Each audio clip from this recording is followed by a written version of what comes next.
Halo, Assalamualaikum warahmatullahi wabarakatuh.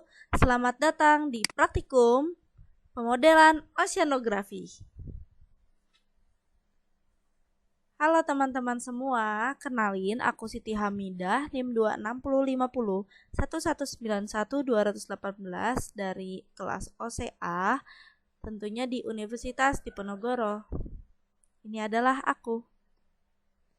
Oke, jadi di sini kita akan membahas terkait materi praktikum pemodelan oceanografi. Tentunya nih teman-teman ada 4. Yang pertama apa sih? Adveksi satu dimensi. Yang kedua, difusi satu dimensi. Yang ketiga, ada model adveksi difusi 2 dimensi. Dan yang keempat, ada model hidrodinamika satu dimensi sederhana. Oke, yang pertama kita akan membahas modul 1 yaitu model adveksi satu dimensi, yang mana di dalamnya ada FTCS, ada leapfrog, dan upstream. Nah, jadi teman-teman, adveksi. Apa itu adveksi? Jadi adveksi merupakan mekanisme perpindahan massa suatu materi dari suatu titik ke titik lainnya. Nah, adveksi juga aliran yang berkaitan dengan fluida. Ada pula pengertian lainnya yaitu persamaan gelombang linear order 1 dan termasuk diferensial hiperbolik yang menggambarkan mekanisme transportasi suatu gas atau zat cair dengan arah tertentu. Nah, setelah kita mengetahui arti adveksi sendiri, selanjutnya yaitu kita akan membahas persamaan adveksi satu dimensi. Jadi persamaannya yaitu do F per do T sama dengan min U do F per do X. Nah, di sini keterangannya yaitu F sebagai konsentrasi suatu zat terlarut, T sebagai waktu, U sebagai kecepatan, dan X adalah arah sumbu horizontal. Nah, selanjutnya yaitu metode pendekatan dalam pemodelan numerik. Ada 2 teman-teman. Yang pertama ada eksplisit, yang kedua ada implisit. Apa sih perbedaannya? Yang eksplisit dia itu terdapat stabilitas hitungan, sedangkan implisit tidak mempunyainya. Dan eksplisit itu penyelesaiannya lebih mudah, sedangkan implisit itu lebih rumit. Nah, selanjutnya yaitu metode pendekatan dalam metode eksplisit. Nah, ada 3 teman-teman, FTCS, terus ada leapfrog atau CTCS, dan juga upstream. Oke, FTCS, forward in time, central in space. Nah, jadi FTCS atau FTCS, baik kita sebut FTCS aja ya. Menurut Alebraham 2017, metode ini merupakan gabungan dari pendekatan beda hingga, yakni turunan pertama terhadap waktu dengan beda maju dan turunan kedua terhadap ruang dengan beda tengah, sehingga solusinya itu FTCS ini termasuk ke dalam solusi-solusi stabil bersyarat dan syarat kestabilan. Nah, ini adalah ilustrasinya dan juga mempunyai syarat batas alfa delta T per delta X kurang dari setengah. Nah, yang kedua tentu aja ada leapfrog. Nah, metode ini merupakan metode beda hingga yang perluasannya itu dari metode beda tengah, central difference, terhadap ruang dan waktu. Jadi menurut Ruth 2017, skema leapfrog ini didapatkan dari turunan dari deret Taylor. Ini jadi leapfrog ini merupakan skema yang konsisten. Leapfrog ini akan memberikan konsisten apabila nilainya itu dari C kurang dari 1, dengan nilai C adalah sebagai berikut. C sama dengan harga mutlak U 0 delta T per delta X. Nah, ini adalah ilustrasinya teman-teman dari penjelasan yang tadi.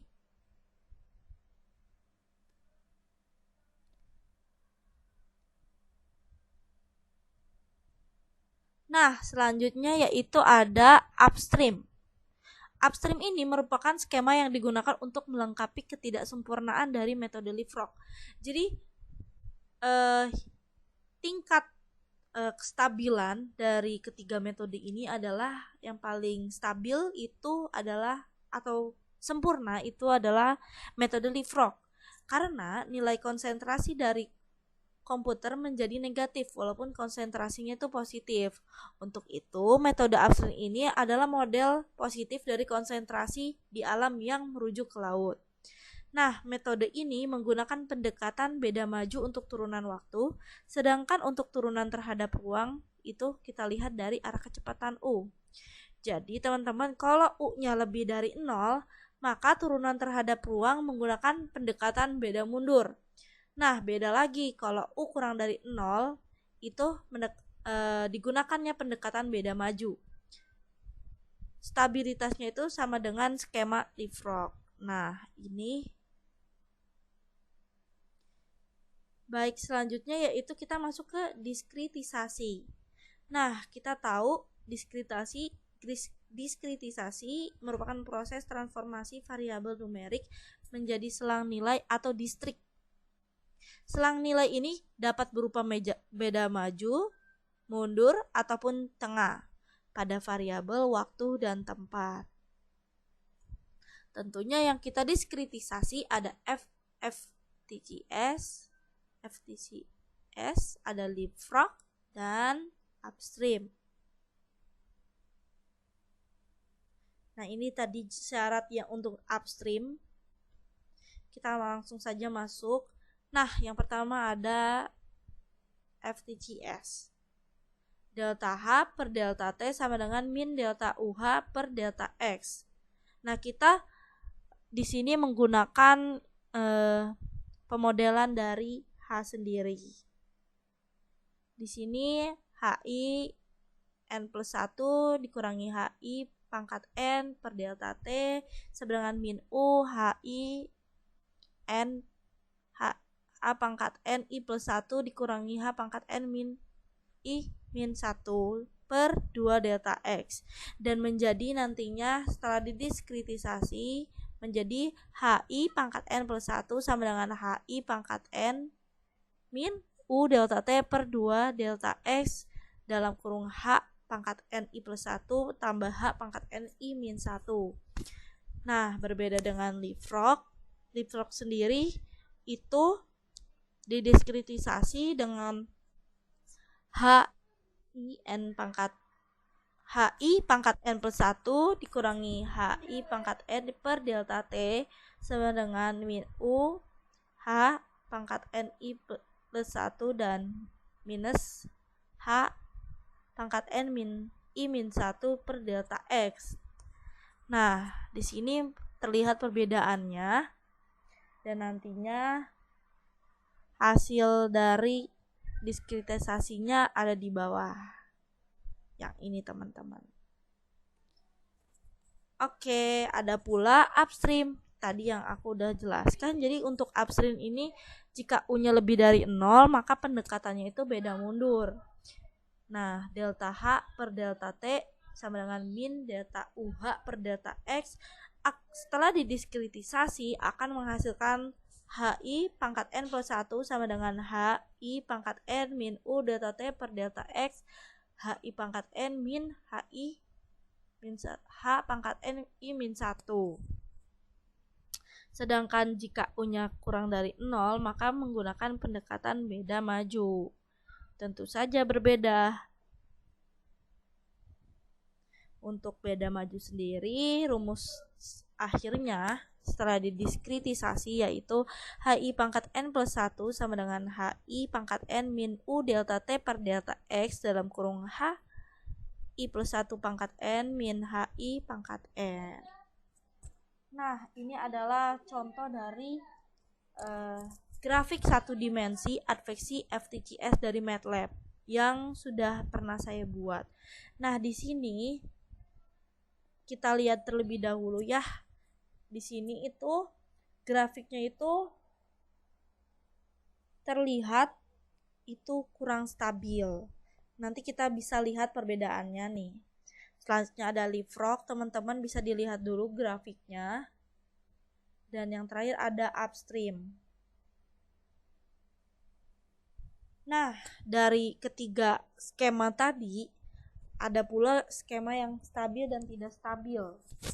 Nah, dari grafik yang dihasilkan setiap skema dari ketiga metode tersebut ada nih tingkat kestabilan, tapi beda-beda. Nah, dari ketiga tersebut, tingkat kestabilan yang paling terkecil adalah FTCS.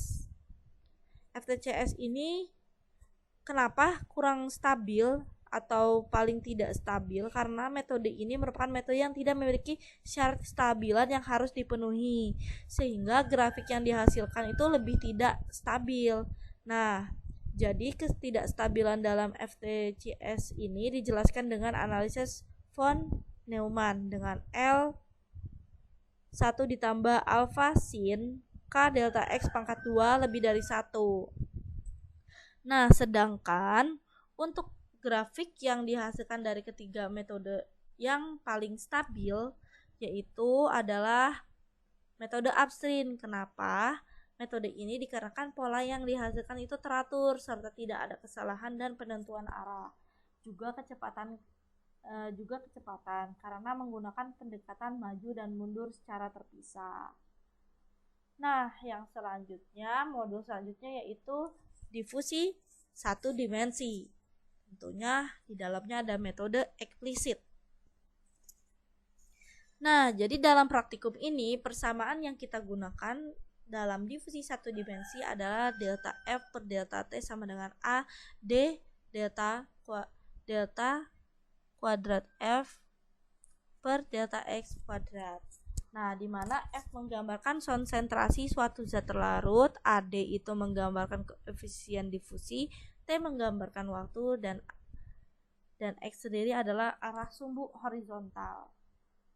Nah, diskritisasi metode eksplisit, persamaan beda hingga dengan metode ini adalah pendekatan beda maju untuk turunan waktu dan beda pusat untuk turunan ruang. Bila indeks N untuk waktu, indeks I untuk ruang, dan U dianggap konstan terhadap ruang dan waktu, maka persamaannya menjadi FIN plus pangkat N plus 1 sama dengan F pangkat N ditambah alfa F pangkat N dikurangi 2 F pangkat N ditambah F pangkat N. Nah, di mana alfanya itu AD delta T per delta X kuadrat. Nah, kriteria stabilitasnya sendiri itu menyelesaikan persamaan difusi dengan metode beda hingga, yaitu alfa sama dengan AD delta T per delta X kuadrat kurang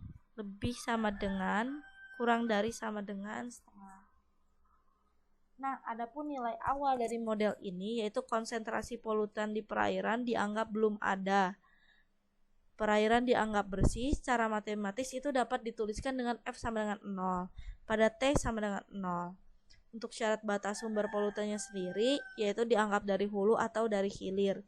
Jika sumber polutan dari hulu I sama dengan 0 dapat ditulis F pangkat N plus 1 sama dengan TKR, di mana TKR ini sebagai sumber polutan tidak kontinu.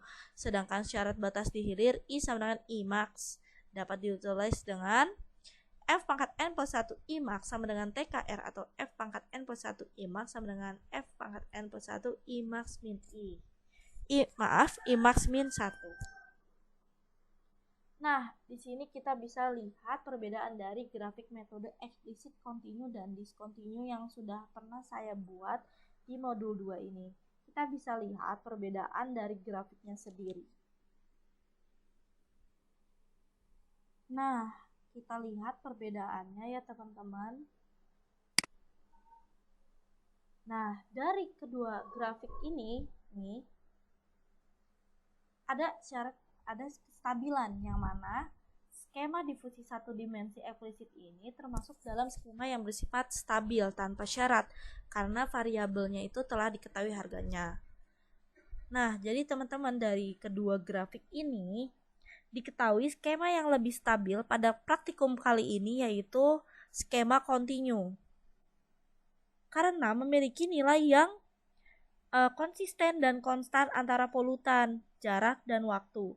Dapat dilihat dari grafik yang terbentuk juga nih teman-teman, dia konstan. Nah, bandingkan dengan diskontinu, dia itu kurang stabil atau tidak stabil karena adanya nilai yang tidak ada, maka mengakibatkan adanya nilai yang tidak konsisten atau konstan terhadap jarak dan waktu. Nah, selain itu, skema numerik ini dikatakan stabil apabila harga variabel yang dicarinya itu tidak bertambah besar dibandingkan dari teoritisnya dengan bertambahnya tahapan waktu. Nah, akan tetapi untuk yang koefisien difusinya bernilai negatif, maka memiliki nilai yang tidak stabil. Hal ini dipertegas lagi karena di mana nilai yang tidak stabil memiliki nilai yang melebihi batas maksimum harga atau nilai sampai dengan negatif dan memiliki grafik yang naik turun nih teman-teman, naik turun. Jadi itu dikatakan tidak stabil. Nah, diketahui juga bahwa yang skema numeriknya stabil itu belum tentu baik karena dapat terjadi ketidaksesuaian angka terhadap hitungan analitis. Nah, didapatkan syarat tambahan untuk ketelitian yaitu dengan adanya sifat konsisten terhadap jarak dan waktu yang digunakan dan adanya konvergensi untuk melihat keakuratan atau akurasi dari suatu hasil. Nah, ini kita bisa perbandingkan teman-teman. Nah, oke. Untuk modul selanjutnya yaitu modul adveksi difusi dua dimensi yang mana kita akan membahas CFL atau kita sebut polutan. Nah, rumus yang digunakan dalam persamaan adveksi difusi dua dimensi yaitu delta F per delta T sama dengan min U delta F per delta X min V delta F per delta Y ditambah AD harga mut dalam kurung delta kuadrat F min delta kuadrat F per delta X kuadrat min delta kuadrat F per delta Y kuadrat. Nah, dari penjelasan tersebut, rumus itu F sama dengan konsentrasi polutan, U, X, dan V yaitu kecepatan arus dan AD koefisien difusi. Ada pula nilai dan syarat batas. Nilai syarat awalnya itu semua titik konsentrasi polutan bernilai 0 kecuali titik sumber tersebar yang tidak kontinu. Nah, sedangkan untuk syarat batasnya iterasi dihentikan bila mencapai, nah ini guys, elemennya itu Fij pangkat N plus 1 min Fij pangkat N, dimana elemennya itu 10 pangkat minus 7. Nah, dari modul kemarin kan ada perhitungan CFL. Nah, CFL sendiri rumusnya 2 alfa X ditambah 2 alfa Y ditambah lambda X ditambah lambda Y.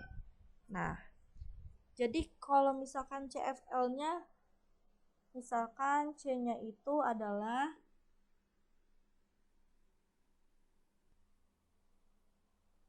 C-nya itu adalah 0 dan AD-nya sama dengan 1. Maka persebaran polutan tidak bergerak. Hal tersebut disebabkan karena konstanta adveksi bernilai 0 sehingga tidak terjadinya pergerakan. Sedangkan konstanta difusinya bernilai 1. Nah, konstanta adveksi yang bernilai 0 menunjukkan apabila tidak terdapat arus yang dapat membawa polutan bergerak. Model tersebut akan dipengaruhi oleh koefisien difusi sehingga terlihat bahwa pergerakan polutan akan menyebar dari sumber polutan secara difusi. Ini bisa dilihat teman-teman.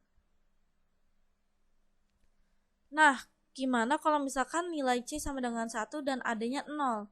Hal tersebut itu menunjukkan adanya pengaruh teman-teman dari arus sendiri yang membawa polutan bergerak.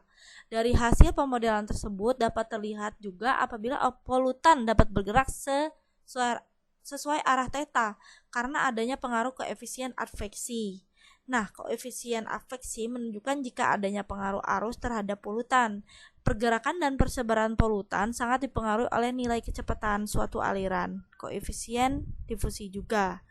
Model tersebut akan dipengaruhi oleh nilai kecepatan suatu aliran sehingga nantinya itu pergerakan polutan akan menyebar dari sumber polutan secara adveksi, teman-teman. Dan arah penyebaran polutannya itu yang merupakan pada nilai theta yang merupakan arah aliran arus. Nah, nilai theta ini menunjukkan arah pergerakan arus yang membawa polutan tersebut bisa bergerak, teman-teman. Oke, selanjutnya kita masuk ke modul terakhir, yaitu model hidrodinamika satu dimensi sederhana. Jadi, kita cari tahu dulu nih, hidrodinamika itu adalah ilmu yang mempelajari mengenai pergerakan aliran, yaitu fluida. Oke. Nah, selanjutnya apa sih model hidrodinamika? Model hidrodinamika merupakan model yang didasarkan kepada deskripsi proses yang mempengaruhi sirkulasi dan pencampuran massa air. Nah, pembangunnya itu adalah hukum konservasi massa atau kontinuitas dan hukum momentum yang menyimulasikan variasi tinggi muka air laut dan aliran arus yang dibangkitkan oleh beberapa parameter. Contohnya, pasut, angin, gelombang, debit. Nah, model hidrodinamika ini bisa kita kerjakan dengan asumsi atau skenario dari tentunya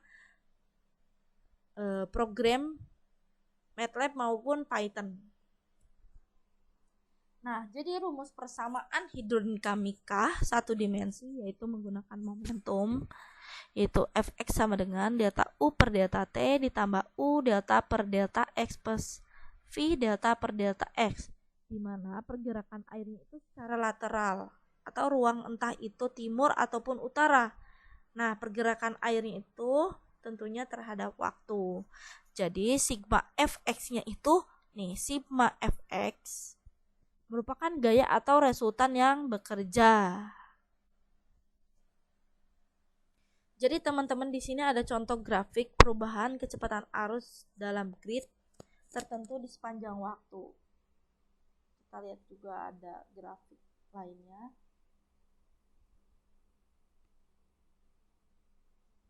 Oke teman-teman, jadi sedikit kita bahas terkait grafik ya teman-teman.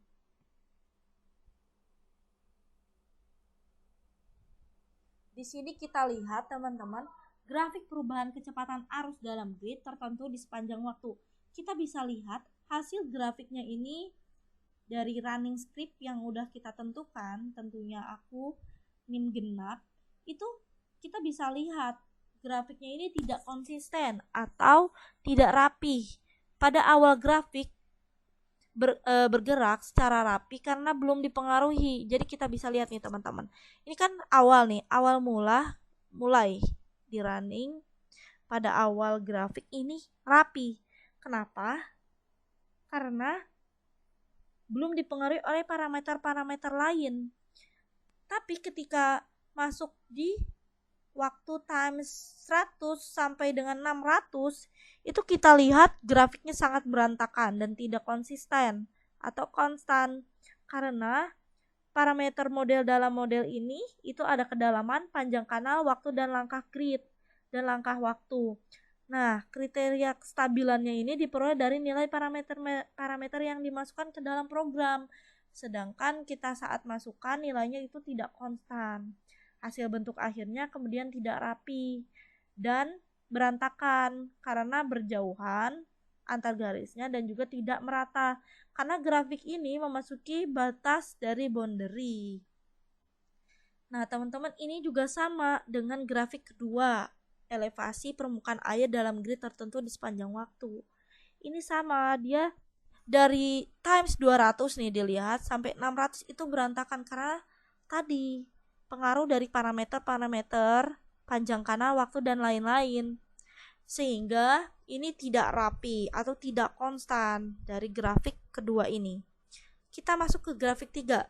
Nih teman-teman, dari grafik 1, 2 itu tidak konstan. Sedangkan grafik ketiga kita bisa lihat perubahan kecepatan arus dalam waktu tertentu di sepanjang grid.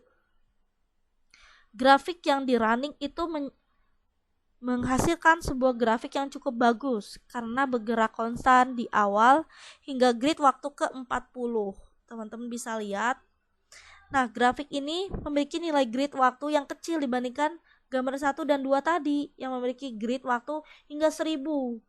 Yang dimana pada grafik ini merupakan soft start pada pemodelan grafik satu dimensi, yang berarti grafik tersebut belum terlalu dipenuhi oleh parameter yang tadi aku jelaskan, teman-teman, seperti panjang kanal, waktu, dan lain-lain, langkah grid, dan periode.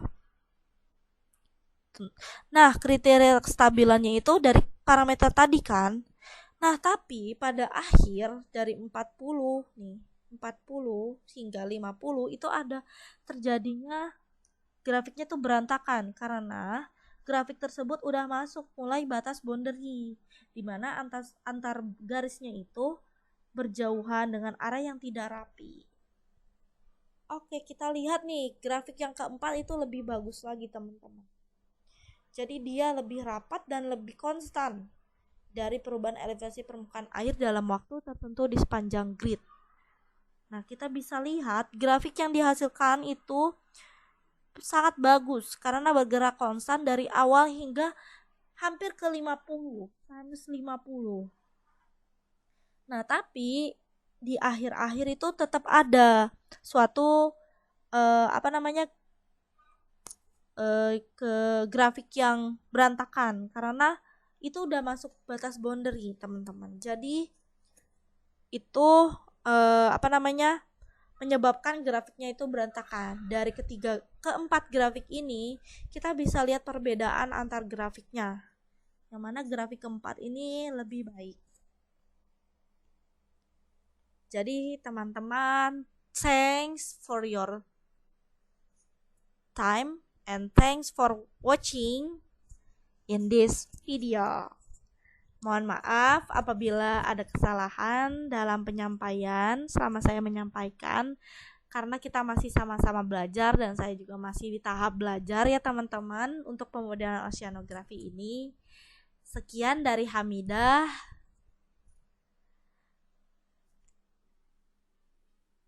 Oke, terakhir kata, menggoreng ikan di rumah Yaya, digoreng terpisah, jangan sekaligus. Cukup sekian presentasi saya. Moga dapat nilai bagus. Sekian, terima kasih.